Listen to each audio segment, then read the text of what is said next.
Welcome to Techlipper channel. In today's video, I'll show you how to block websites from settings on Windows 10 laptop or desktop computer. So at first, what you want to do is just go to your search bar and search for Notepad. Then just right click on Notepad and run as administrator. Click on yes.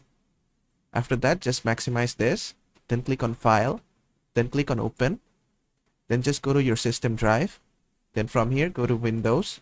Then from Windows, search for System32. Just open System32. And from here, just go to drivers. Then from here, just go to etc. And then just change this drop down menu to all files. Then just open the host file. Now at the end of the file, what you want to do is type 127.0.0.1 space.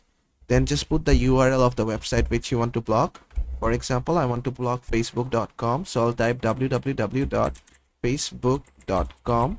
And then I'll just save the file. Then just open up your browser and try to go to facebook.com. And you'll see facebook.com won't load. The website has been blocked. And that is how to block websites from settings on Windows 10 laptop or desktop computer. I hope this video was helpful. If it was, please give it a thumbs up and don't forget to subscribe.